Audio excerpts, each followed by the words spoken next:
예, 감사합니다. 이렇게 오신 여러분들을 진심으로 환영합니다. 우리 앞뒤 좌우에 있는 분들하고 한 번 더 인사할 텐데 이렇게 인사할 거예요. 한 해 동안 제 옆에 앉아주셔서 감사합니다. 이렇게 인사할 겁니다. 옆을 바라보시면서 한 해 동안 제 옆에 앉으셔서 감사합니다.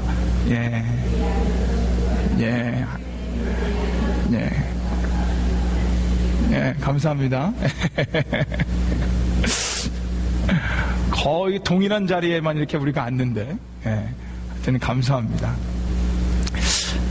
오늘 벌써 여러분 2013년의 마지막 날입니다. 예, 그리고 제 시간을 보면요, 이제 진짜 1시간 남았습니다. 예, 2013년이 끝나기 이제 1시간 남았습니다. 여러분 어떠셨습니까?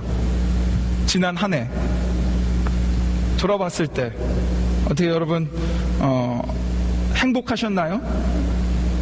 주님 안에서? 예, 그렇게 됐을 줄 믿습니다. 지난 한 해가 다 가고 이제 어쨌든 이제 대망의 2014년 새해를 이제 바로 앞에 두고 있습니다. 이맘때가 되면요, 우리에게는 동일한 한 가지 소망 안에 마음이 있습니다. 그게 뭔지 아십니까? 누구에게나 다 동일한 마음입니다. 그것은 2014년, 이제 앞으로 올 새해는 지난 해보다 더 나은 해가 되길 원한다라는 것입니다. 여러분 다 그런 새해가 되길 원하시죠? 예, 아멘 한 분 하셨습니다. 예. 근데 참 재미나게도 이런 마음은요, 작년 이맘때, 작년 연말, 2012년 연말에도 동일하게 들었던 마음입니다. 생각해 보십시오. 2012년도에도요, 2012년을 마무리하고 2013년을 맞이하면서 우리에게 동일하게 들었던 마음은, 내년 2013년은 내가 더 나은 해가 되고 싶다, 그런 소망하는 마음을 가지고 새해를 시작했었습니다. 묻겠습니다. 2013년, 2012년보다 더 나은 한 해가 되셨습니까? 아멘. 예, 우리 장로님 아멘이라고 대답하셨습니다. 그러나 안타깝게도요, 우리가 이렇게 딱 돌아보면 분명히 2013년을 시작하면서 여러 가지, 난 이렇게 좀 변화되리라, 이렇게 더 나은 한 해를 맞이하리라, 이렇게 소망하고 기대했지만 돌아봤을 때 그런 기대에 못 미치는 것들이 많습니다. 지난 우리 그 청년 모임 때, 벌써 거의 한 몇 주가 됐네요. 그 모임 때 우리 청년들하고 한번 한 해를 돌아봤어요. 그러면서 너네 한 해 동안 어땠니? 라고 물어봤더니 이 청년들이 하나같이 하는 말이, 처음에는 내가 올해이 받으려고 그랬는데 올해이는커녕 막 난리 났습니다. 이렇게 얘기하는 친구들도 있었고, 또 한 해를 돌아봤더니 한 해는 꼭 성경 일독을 해보겠습니다 라고 마음 먹었는데 창세기 읽다가 그만둔 친구들, 이런 친구들이 수두룩했었습니다. 우리가 처음 새해를 맞이하면서 가졌던 소망, 기대감, 더 내가 성장하리라, 더 변화되리라, 더 나은 한 해를 맞이하리라는 마음은 동일하게 있지만 그 목적과 그 마음을 이루지 못할 때가 우리 안엔 너무나 많습니다. 그럼에도 불구하고요, 우리는 오늘 또 소망합니다. 내 2014년은 더 나은 한 해가 되리라. 2013년보다 더 낫고 내가 더 성장하며 진보하는 그런 한 해가 되리라. 우린 또 다시 한번 다짐합니다. 그런데 솔직히 우리에게는요, 솔직히 우리 믿는 우리들에게는 더 나은 2014년을 맞이할 방법을 우리는 가지고 있습니다. 그게 뭔지 아십니까? 하나님의 말씀, 우리를 최고의 길로 인도하시며 우리에게 분명히 좋은 것을 주실, 빛이 되고 길이 되는 하나님의 말씀대로 살면 됩니다. 믿으십니까? 우리에겐 분명히 방법이 있어요. 이 방법은요, 그냥 더 나은 삶을 우리에게 주는 방법이 아니라 우리에게 베스트 웨이를 주는 방법입니다. 최고의 길이 뭔지, 최고의 것이 무엇인지 이 성경 안에 다 적혀 있습니다. 그러니까 2014년을 우리가 더 나은 한 해로 보내려면 우리는 말씀대로 살면 됩니다. 이런 관점에서요, 오늘 우리가 읽은 누가복음 3장 7절에서 14절 말씀을 통해서 우리는 어떻게 하나님께서 우리에게 더 나은 한 해를 만들어 주실 방법을 주는지 한번 찾아보려고 합니다. 그래서 오늘 말씀을 통해서 그 방법을 찾아서 그렇게 새해를 맞이하셔서 내년 이맘때쯤 우리가 돌아봤을 때는 정말로 우리가 소망하는 것만큼, 아니 그 이상 더 풍성한 한 해가 돼 있을 줄 믿습니다. 그 말씀이 바로 오늘 말씀에서부터 시작될 것입니다. 자, 오늘 본문 말씀 우리가 쫙 읽었어요. 여러분도 읽었습니다. 근데 만약에 여러분이요, 오늘 본문 말씀을 한 문장으로 요약하라 그러면 여러분 뭐라고 하시겠습니까? 한 문장으로 요약해라. 자, 힌트를 드릴게요. 8절 말씀 한번 같이 읽어볼까요? 8절 말씀 읽어보면 그 대답을 아마 하실 수 있으실 겁니다. 한번 추측해 보십시오. 읽으시면서 같이 읽겠습니다. 시작. 그러므로 회개에 합당한 열매를 맺고 속으로 아브라함이 우리 조상이라 말하지 말라. 내가 너희에게 이르노니 하나님이 능히 이 돌들로도 아브라함의 자손이 되게 하시리라. 자, 여러분 무엇이겠습니까? 오늘 본문의 핵심 문장, 방금 읽었던 것 중에 있습니다. 뭘까요? 아까 우리 설교 제목에도 있었습니다. 예, 아유 감사합니다 권사님. 오늘 본문의 핵심은요, 회개에 합당한 열매를 맺으라는 것입니다. 근데 단지 그냥 회개하라는 게 아니에요. 그냥 착각하지 마십시오. 단지 회개하라는 게 아니라 지금 세례 요한이 강조하고 있는 것은 회개에 합당한 열매를 맺으라는 것입니다. 그게 오늘 말씀의 중심입니다. 그러면 제가 먼저 여러분에게 하나 질문해 보겠습니다. 여러분, 회개를 뭐라고 생각하십니까? 회개. 우리가 가지고 있는 회개의 정의는요, 어떻게 갖고 있냐면, 하나님, 저 이런 죄 있습니다. 잘못했습니다. 용서해 주십시오. 이것을 우리는 회개로 알고 있습니다. 물론 이것도 회개가 될 수는 있습니다. 그러나 정확한 회개의 뜻은 돌이킨다라는 뜻이 있습니다. 회개의 단어는요, 그 원어는 메타노니아라는 단어인데, 이거는 돌이키다라는 전치사인 메타와 생각하다라는 동사인 노이에오의 합성어입니다. 그러니까 즉 우리의 생각을 전환하라는 거예요.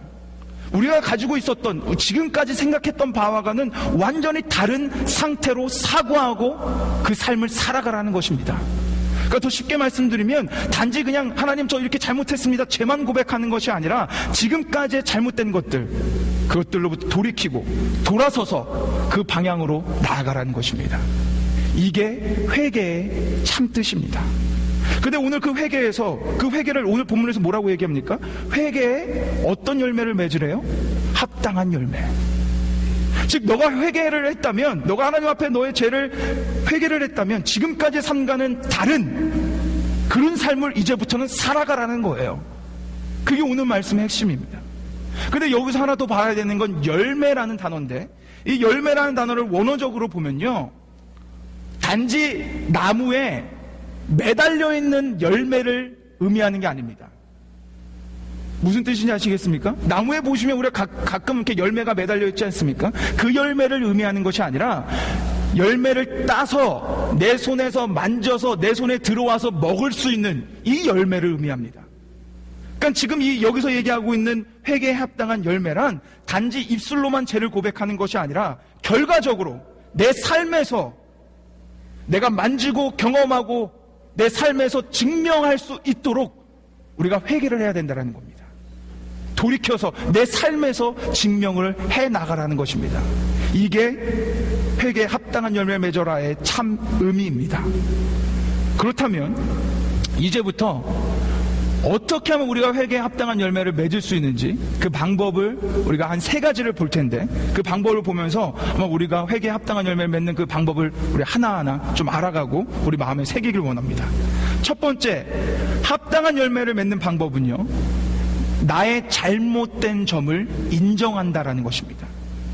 첫 번째, 합당한 열매를 맺는 방법, 나의 잘못된 점을 인정하는 것입니다. 우리 한번 7절을 읽어보겠습니다. 7절, 우리 한번 같이 7절 말씀을 읽겠습니다. 시작. 요한이 세례받으러 나오는 무리에게 이르되 독사의 자식들아, 누가 너희를 가르쳐 장차 올 진노를 피하라 하더냐. 요한이 지금 세례를 받으러 오는 사람들에게 뭐라고 외칩니까? 무슨 자식들이라고 외쳐요? 독사의 자식들. 여러분, 이게 얼마나 심한 말인지 아십니까? 성경은요, 독사, 뱀을 뭐라고 상징합니까? 사탄이라고 상징합니다. 창세기 때 타락했던 제일 처음으로 한번 바라보십시오. 그때 유혹했던 게 뭡니까? 뱀이었습니다. 성경에서 뱀은 사탄의 상징입니다. 그러니까 지금 이게 얼마나 심한 말이냐면요, 세례를 받으러 온 사람들에게 야, 이 사탄의 자식들아 라고 얘기하는 거예요. 근데 지금 세례를 받으러 온 사람들은요, 완전 다른 생각을 갖고 있습니다. 한번 우리 8절을 한번 보십시오. 8절을 보세요. 8절에 그러므로 회개 합당한 열매를 맺고 속으로 아브라함이 우리 조상이라 말하지 말라. 지금 이들 세례를 받으러 온 자들은 지금 스스로 뭐라고 생각합니까? 자신들이 아브라함의 자손이라는 거예요. 그러니까 즉 자신들을 하나님께서 선택한 선민, 구원받을 백성이라는 거예요. 그냥 마귀의 자식이 아니라 자기는 구원받을 하나님께서 선택한 거룩한 민족이라는 거예요. 그런 생각을 가지고 이들은 왔습니다.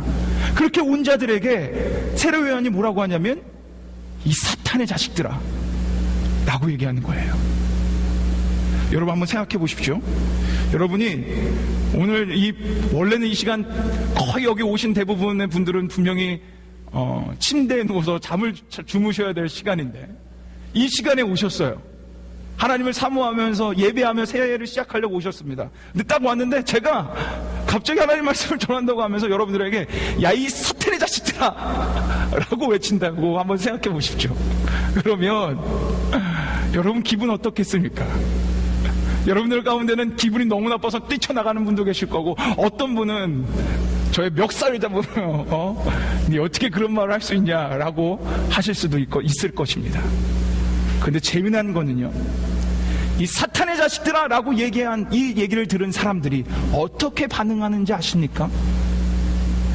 이 반응을 저는 여러분이 오늘 마음에 새겼으면 좋겠습니다. 10절 말씀 한번 같이 읽겠습니다. 10절 말씀, 이 사탄의 자식들아 얘기했던 그들의 반응입니다. 10절 말씀 같이 읽겠습니다. 시작. 무리가 물어 가로되 그리하면 우리가 무엇을 하리이까? 여기 뭐라고 나옵니까?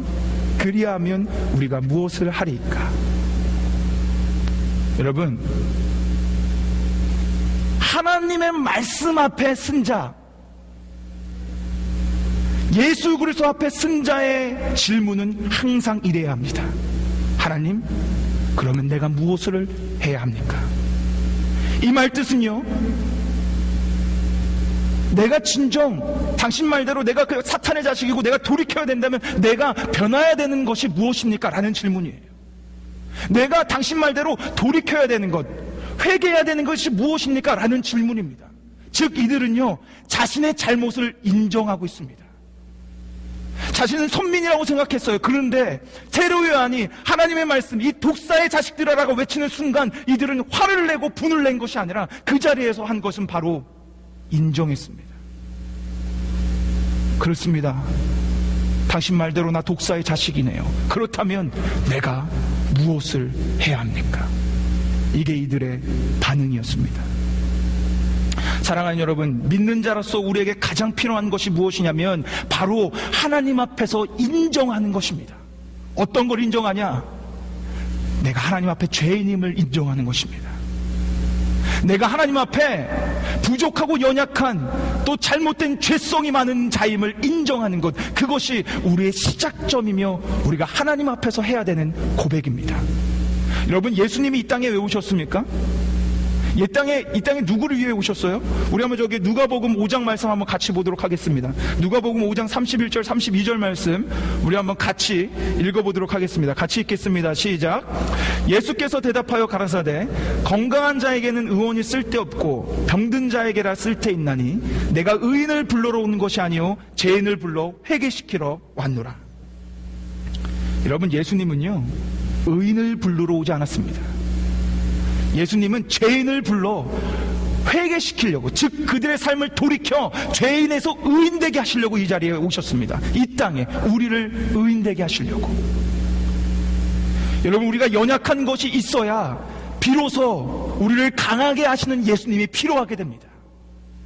우리가 예수님 앞에 죄인임을 고백하여 비로소 우리가 예수 그리스도의 보혈이 필요한 것이 되는 것입니다. 우리가 하나님 앞에 나의 잘못됨을 인정해야 그때부터 하나님께서 나를 회개시키며 그 하나님 앞에서 돌이켜 하나님의 모습으로 합당한 삶을 살아가도록 인도하시는 것입니다. 그렇다면 여러분, 2014년을 지금 맞이하는 이 시점에서 다른 어떤 해보다 더 위대한 해를 갖기를 원하신다면 여러분, 하나님 앞에 인정하십시오. 나에게 잘못된 가오가 많음을, 내가 부족함이 많음을, 내가 연약함이 많음을 인정하십시오. 그때부터 하나님 예수 그리스도를 통해서 여러분 변화시키실 것입니다. 여러분, 최고의 2014년을 맞이하시고 싶으십니까?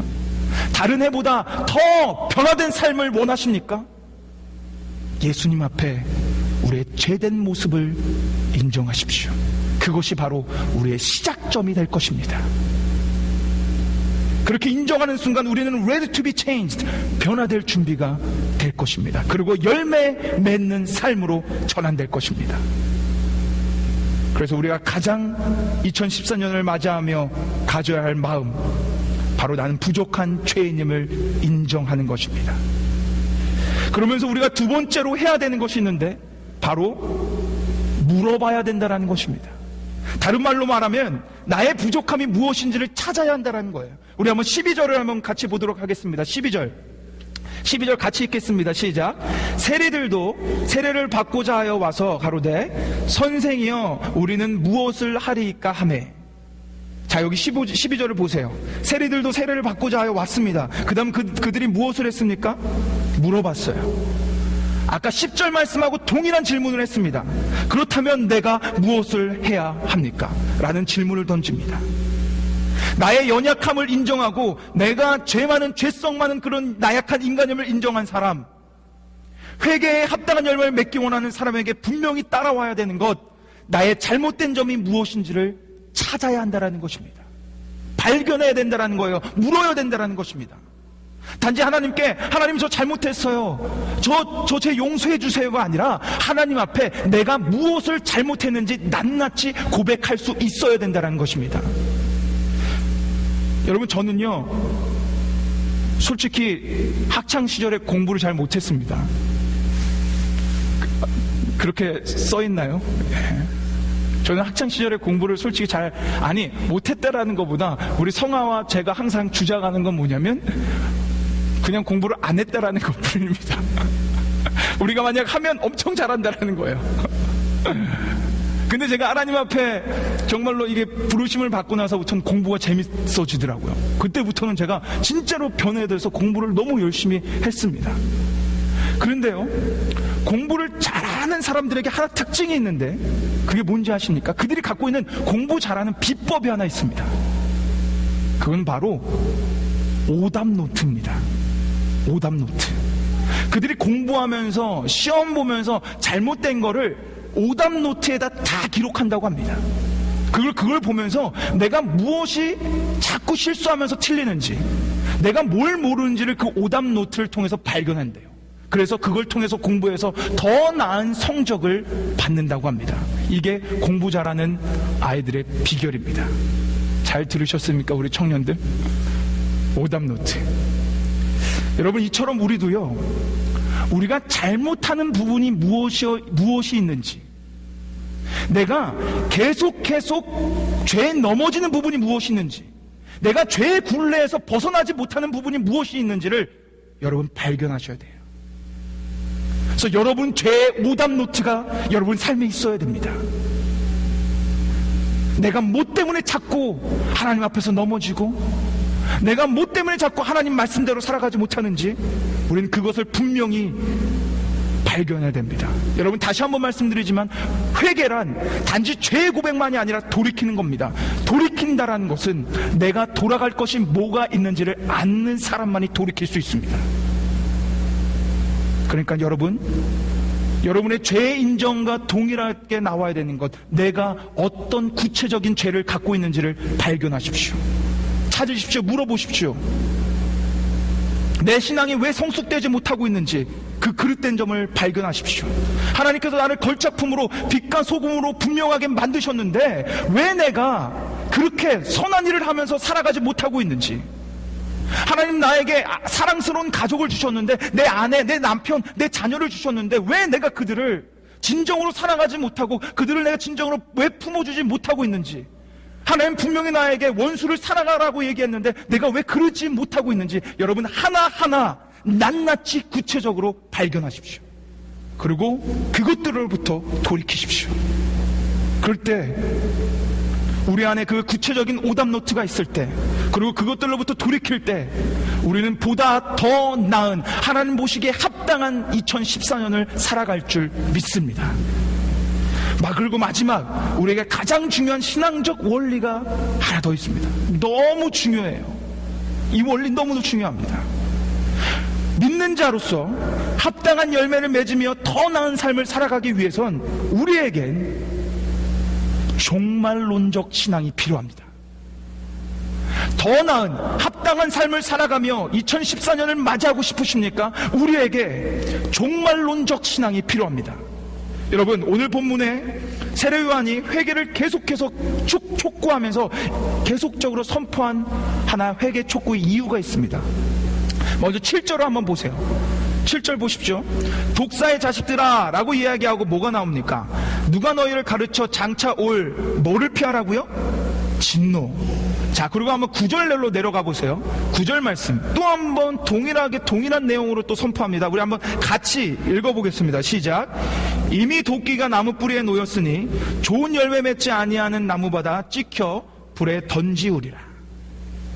여기서 세례요한이 계속적으로 강조하고 있는 것은 우리의 삶이 끝나는 날 공의로운 심판이 있을 거라는 거예요. 그리고 지금 세례요한은요, 거기서 끝나는 게 아니라 더 나아가서 도끼가 나무 뿌리를 뿌리에 놓였다라는 거 표현하면서 장차 올 그 진노의 심판이 곧 내 앞에까지 다가왔다라는 거예요. 그러기에 우리는 언제든 곧 올 심판을 대비해서 회개에 합당한 열매를 맺으며 하루하루 살아가야 됩니다. 여러분, 스크루지 효과라는 걸 아십니까? 스크루지 효과? 찰스 디켄슨 소설 그 크리스마스 캐롤이라는 그 소설 다 아시죠? 스크루지 영감, 욕심쟁이 스크루지 영감, 그 다 아시죠? 그 영감이요, 자신의 과거 그리고 자신의 미래를 돌아봤더니 그 다음에 마음씨 좋은 사람으로 변화되었다 라는 그 동화 속 얘기 때문에 스크루지 효과라는 것이 나왔습니다. 즉, 자신의 인생이 어떻게 끝날지를 미리 알면 지금의 삶이 그리고 앞으로의 삶이 변하고 바뀔 수 있다는 뜻입니다. 세상 사람은 모르겠습니다. 그런데 예수 그리스도를 믿는 여러분과 저는요, 우리의 미래는 분명하게 정해져 있습니다. 동일합니다. 우리의 미래는 동일해요. 그게 뭔지 아십니까? 우리 만왕의 왕이신 예수 그리스도께서 다시 이 땅에 오신다라는 거예요. 만왕의 왕이신 예수 그리스도께서 다시 그 영광의 모습을 하고 이 땅에 오신다라는 것입니다. 그게 우리의 끝 모습입니다. 우리는 동일하게 우리의 미래의 모습을 알고 있어요. 그리고 예수님께서 그때 심판대에서 우리를 심판하실 거라는 것입니다. 그게 우리가 분명하게 믿고 알고 있는 우리의 미래의 모습입니다. 여러분이 알든지 여러분이 모르든지 여러분이 믿든지 여러분이 안 믿든지 상관없이 예수 그리스도께서는 오실 것입니다. 그러기에 하나님을 믿는, 예수 그리스도를 믿는 우리들은 언제 오실지 모르는 그분을 사모하며 기대하며 회개에 합당한 열매를 맺으며 살아가야 됩니다. 예수님 뭐라고 얘기하셨습니까? 베드로 후서에 주의 날은 도적같이 올 거라고 말씀하셨습니다. 아무도 모릅니다. 2014년에 오실 수도 있습니다. 지금 이 순간 오실 수도 있어요. 아무도 몰라요. 그런데 단 우리는 그 오실 예수님을 기다리며 언제 오시든 예수님 앞에 부끄럼 없는 모습으로 살아가야 됩니다. 언제 오시든 합당한 열매를 맺으며 하나님, 예수님, 여기 내 열매가 있습니다. 그러면 하나님께 영광 올려드릴 준비가 되셔야 합니다. 2014년 여러분 정말 어느 해보다 더 값진 해로 보내시고 싶으십니까? 그렇다면 여러분 종말론적 신앙으로 하루하루를 살아가십시오. 언제 오시든 그분 앞에 합당한 모습으로, 부끄럽지 않은 모습으로 합당한 열매를 맺으며 하루하루 살아간다면 여러분의 2014년 어느 해보다 더 값진 해가 될 줄 믿습니다. 사랑하는 사랑교회 성도 여러분, 우리의 새해 2014년 하나님께 칭찬받는 새해가 되길 원하면 다른 거 없습니다. 지금까지 말씀드린 세 가지예요. 하나님 앞에 자복하는 심정으로 두 손 들고 나오십시오. 하나님, 저 연약하고 부족한 인간입니다. 하나님, 제 안에 너무나 부족함, 죄가 너무도 많습니다. 이런 죄 있습니다. 그 부족함을 인정하고 하나님 앞에 두 손 들고 나오십시오. 그리고 기도하며 나의 삶을 돌아보세요. 나에게 부족한 것들이 무엇이 있는지 발견하십시오. 내가 부모로서 합당한 열매를 맺으며 살아가고 있는지, 내가 자녀로서 합당한 열매를 맺으며 살아가고 있는지, 내가 학생으로서, 내가 직장에서 합당한 열매를 맺으며 살아가고 있는지, 내가 교회에선 합당한 열매를 맺으며 직분자의 역할을 감당하고 있는지 여러분 하나하나 점검하십시오. 그리고 여러분이 부족한 모습들이 있다면 그곳에서부터 돌이키십시오. 하나님보다 더 사랑하는 것들이 있다면 그곳에서부터 돌이키십시오. 여러분이 굴레바퀴, 쳇바퀴를 돌며 계속적으로 넘어지는 죄가 있다면 그곳에서부터 돌이키십시오. 여러분의 오답 노트를 발견하십시오. 그리고 마지막으로 꼭 오실 예수 그리스도, 그분을 사모하며 그분이 도적같이 와도 언제든 할렐루야, 만왕의 왕이신 예수님, 저 여기 있습니다, 저 이런 합당한 열매를 맺으며 살아가고 있었습니다 라고 그 열매를 올려드릴 수 있는 그 삶을 우리 2014년은 살아가길 원합니다. 그 삶을 살아갈 때 내년 또 송구영신 예배 할 거예요. 누가 빠지든 상관없습니다. 또 분명 한 해의 마지막과 시작을 하나님께 예배하는 이 축복의 장을 열 겁니다. 이때 와서 우리 한번 점검해 보자고요. 내 2014년이 어땠는지, 이 세 가지를 분명히 기억하며 내 2014년이 어땠는지 한번 여러분 체크해 보자고요. 내가 얼마나 그런 놀라운 축복을 경험하며 소망된 2014년을 가졌는지 우리 한번 체크해 보며 하나님께 영광 올려드리는 2014년 15년 송구영신 예배가 될 줄 믿습니다. 우리 이 시간 한번 같이 기도합시다. 우리 한번 이 시간 우리 주신 말씀을 기억하며 우리 마음에 새기며 하나님, 내가 2014년을 이렇게 이제 맞이하려고 합니다. 근데 하나님, 저 이런 죄들 아직도 못 끊고 있습니다. 하나님, 내 아내를 죽기까지 사랑하라 그랬는데 그러지 못했습니다. 내 남편을 가정에 머리로 두라고 하셨는데 내가 그러지 못했습니다. 내 부모를 공경하라 그랬는데 그러지 못했습니다. 내 학생으로 공부하는 직분이 있음에도 불구하고 공부를 게을리했습니다. 내 직장에서 빛과 소금의 역할을 감당해야 되는데 그러지 못했습니다. 여러분, 여러분의 오답 노트를 지금 하나하나 생각해 보십시오. 그리고 자복하십시오. 회개하십시오. 회개 참뜻처럼 오늘 이 시간부터 돌이키십시오. 그리고 언제 다시 오실지 모르는 그 예수님을 사모하며 여러분 합당한 열매를 맺으며 살아가십시오. 그렇게 살아가기를 원한다고 오늘 이 시간, 얼마 이 시간 우리 간절히 기도하며 간구하며 나가길 소망합니다. 다 같이 기도합시다.